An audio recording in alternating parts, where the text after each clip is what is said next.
¿Cómo están, amigos? Volvemos nuevamente con ustedes y tenemos a nuestro panelista el día de hoy. Es nuestro panelista favorito.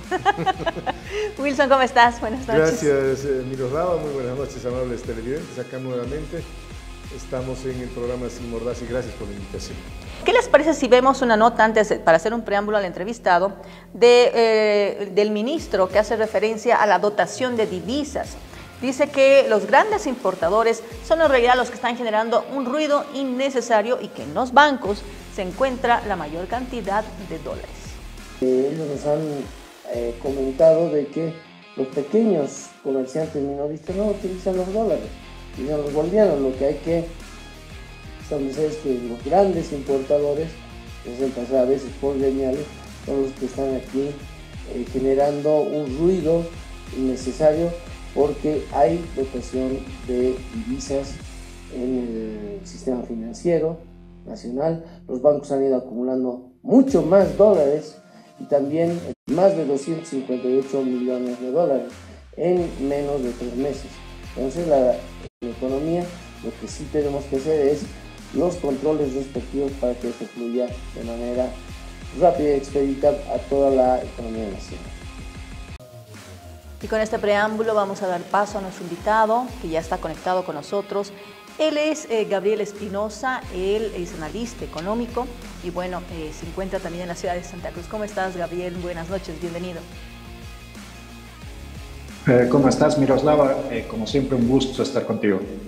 Gabriel, has mostrado un panorama sombrío, podría decir, sobre el déficit fiscal que tiene el país, monto que asciende a 5.500 millones de dólares y bueno, hay que tomar en cuenta que el Banco Central de Bolivia no está entregando los datos económicos hace mucho tiempo. ¿De dónde has sacado este análisis? ¿Cuáles más o menos vienen a ser los elementos para construir este dato?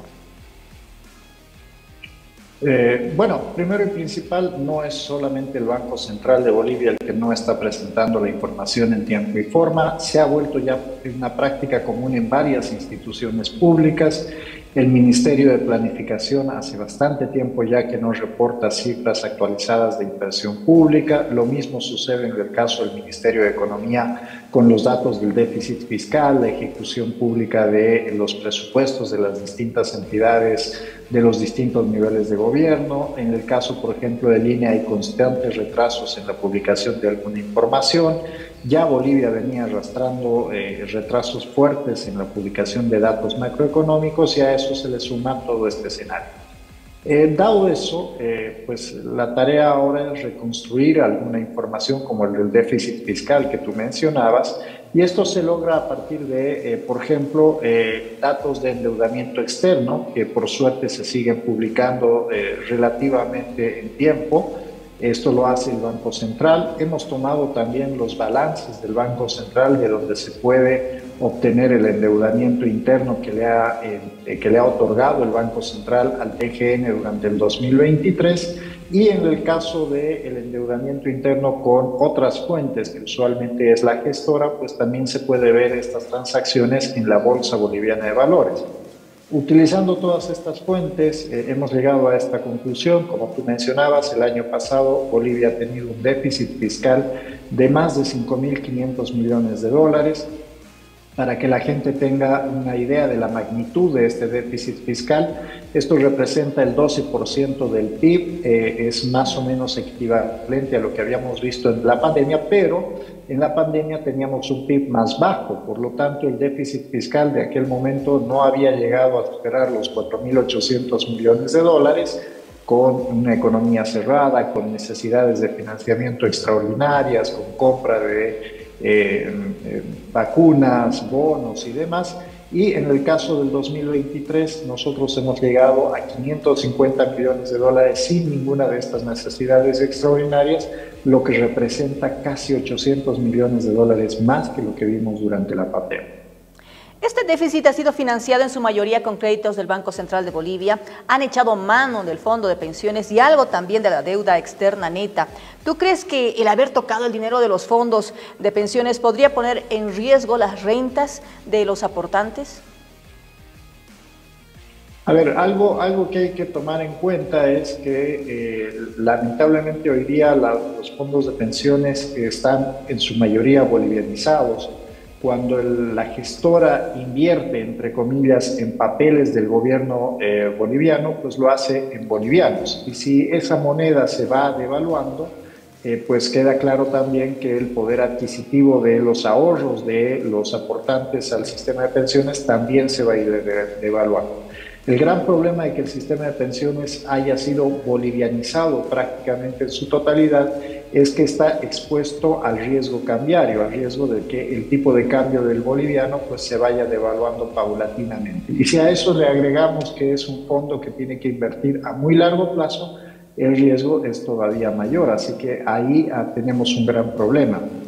Durante los 80s, 90s nosotros no teníamos este sistema de pensiones, pero la devaluación del boliviano fue licuando el poder adquisitivo de los ahorros previsionales que tenían los trabajadores bolivianos. De ahí, por ejemplo, que vemos cómo hay una generación completa de abuelitos que en su gran mayoría no tienen jubilaciones. En la actualidad, mucha de la población que está aportando al sistema de pensiones está invirtiendo sin querer, porque esto es gestionado por la gestora, valga la redundancia, en papeles del Tesoro General de la Nación, y estos dan rendimientos en pesos bolivianos. Si estas situaciones como la que estamos atravesando hoy día se mantienen, es decir, evaluaciones de pacto y demás, pues el rendimiento de este fondo de pensiones va a tender a caer en el futuro. O sea, me estás diciendo que como se está invirtiendo en bolivianos y si hay una devaluación, este dinero no valdría mucho o nada. Eso es lo que entiendo. Lamentablemente así es. Lamentablemente el riesgo de bolivianizar el fondo de pensiones es ese, es que lo expones a los vaivenes de una economía. Por eso en muchos países del mundo los fondos de pensiones suelen tener diversificadas sus inversiones. No solamente invierten en activos del país, donde por ejemplo hay empresas privadas, donde hay acciones de empresas multinacionales y más, sino que también suelen poner dinero del exterior, precisamente para evitar que ante una crisis económica que afecte al país de origen, pues los fondos de pensiones vean cómo se licúa el poder adquisitivo de sus ahorristas. Eso es una práctica común en el mundo y eso permite también proteger las inversiones de los ahorristas en el largo plazo. En el caso boliviano, en los últimos años hemos obligado a los fondos de pensiones y ahora a la gestora a traer todos sus recursos desde el exterior e invertirlos prácticamente en su totalidad, en parte en los bancos, pero cada vez con más intensidad en el Tesoro General de la Nación. Gabriel, ¿cómo está? Muy buenas noches. Le habla Wilson Espinosa. A ver, yo quiero que me aclare, usted es el experto. Hoy el presidente está en Rusia. Se pueden barajar dos motivos de los cuales podríamos deducir producto de su viaje. Uno, el tema político, es decir, Rusia es una potencia, sí es una potencia a nivel mundial. Tiene muy buena relación Bolivia con Rusia, por lo menos este gobierno socialista tiene una relación directa con Rusia. Podría haberle ido a pedir que un poco vaya a intermediar o solucionar este problema político. Y lo otro es el tema económico. O sea, Rusia está en condiciones realmente de poder ayudar económicamente, qué sé yo, en el tema de facilidad en la compra de combustible como es el diésel y la gasolina. Y otro factor, usted me decía hace un momento que se está bolivianizando, es decir, sí, hemos venido en esa política de gobierno desde Evo Morales y hoy Luis Arce Catacora no está ajeno a aquello.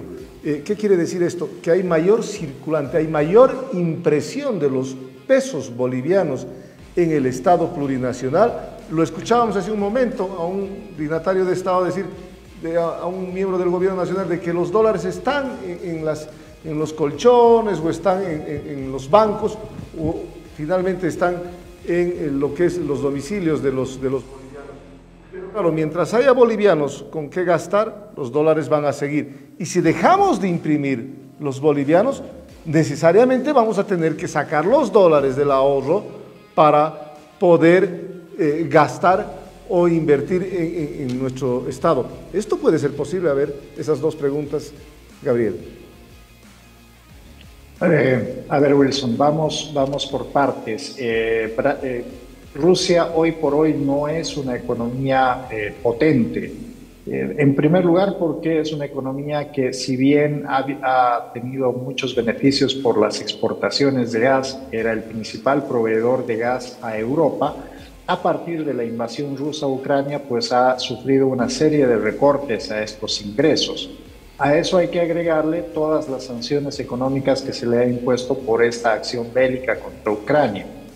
En consecuencia, Rusia hoy por hoy a nivel interno mantiene una estabilidad ficticia en gran medida por una serie de controles de precios y medidas restrictivas a la salida de capitales desde Rusia, pero está imposibilitada de apoyar económicamente a otros países, primero y principal por el hecho de que si hoy por hoy viéramos un banco ruso o capitales rusos fluyendo hacia Bolivia, podríamos ser pasibles a sanciones internacionales. Pero además porque el rublo hoy por hoy tampoco es una moneda fuerte que podamos cambiar libremente por otras monedas que sí son relevantes para el comercio internacional boliviano. Importamos muy poco desde Rusia, le exportamos todavía menos y el mundo no está comerciando con Rusia. Por lo tanto, nosotros, a pesar de que podríamos recibir, por ejemplo, préstamos en rublos, no podríamos utilizar estos rublos para conseguir los dólares, los reales o los pesos argentinos que sí son relevantes para nuestro comercio internacional. En ese sentido, es muy difícil que Rusia se vuelva un país de salvataje para nosotros. De hecho, incluso en el caso de los combustibles, la triangulación de la llegada de esos combustibles a Bolivia también representaría un serio peligro, primero por los embargos que enfrenta Rusia, pero también por todas las dificultades logísticas que tenemos para que ese combustible llegue a Bolivia. Hay que entender que hoy por hoy tenemos problemas en el Mar Rojo, por ejemplo, con estos ataques de los piratas en las costas de Yemen, pero también tenemos problemas logísticos de transporte a través del Canal de Panamá, donde se enfrenta una sequía muy grande. Dicho eso, la bolivianización de la economía ha sido un factor positivo para muchos actores que, por ejemplo, han podido endeudarse en bolivianos, pero esto se ha logrado primero y principal por la acumulación de divisas. Hoy por hoy esta bolivianización está enfrentando un gran problema, es el hecho de que las divisas se han reducido y no es que hayan pasado mágicamente al colchón. Esta es una afirmación especulativa de las autoridades para tratar de calmar los ánimos, porque se espera que más allá de los fundamentos de la economía, pues las expectativas de las personas se calmen. Si nosotros hubiéramos visto que una gran cantidad de dólares hayan pasado al colchón, primero esto estaría llamando la atención seriamente sobre la confianza de la gente, no solamente en el gobierno, sino en el sistema financiero. Esto de por sí ya representaría un gran problema, pero también implicaría, por ejemplo, que esta bolivianización en sí estaba más bien impulsada por los ánimos de endeudamiento y no tanto por una confianza pura y dura en la moneda boliviana. Ahora, si la moneda boliviana se reduciría, no se obligaría a la gente a cambiar los dólares para poder consumir, porque eso implicaría la dolarización de la economía, menos bolivianos girando en la economía, más dólares girando en la economía. Lo que está sucediendo hoy día es que Bolivia tiene un déficit muy grande de divisas, primero y principal porque la producción ha ido cayendo fuertemente. Esta producción, que es consistentemente menor a nuestra importación y a nuestro consumo en general, ha ido siendo sostenida primero y principal por el agotamiento de las reservas, no solamente del Banco Central, sino de las reservas de la economía en general, tanto los ahorros del público que también estaban en dólares, como aquellas fuentes que no estaban registradas. En la medida que esas reservas se han venido agotando, hemos empezado a ver este desfase entre oferta y demanda de divisas en el mercado, que como en todo producto se expresa por el incremento del precio. Así que yo creo que es muy difícil esperar o creer que hoy día Bolivia tiene todavía la misma cantidad de divisas que tenía en el pasado. Eso no es correcto o suponerlo, porque los propios datos que se manejan señalan que Bolivia produce cada vez menos productos exportables. Gracias. Y por lo tanto el ingreso de divisas es menor. Muchísimas gracias, Gabriel. Realmente agradezco muchísimo tu tiempo y tu disponibilidad para poder explicar todos estos temas un poco complicados que son los económicos, pero que sin embargo en lo que significa la macro y la microeconomía son esenciales para poder entender el tipo de crisis que estamos viviendo en este momento. Gracias. Como siempre, el placer ha sido todo mío, Miroslava. Nos vamos entonces con esto a un corte publicitario y retornamos con más entrevistas acá en Sin Mordaza.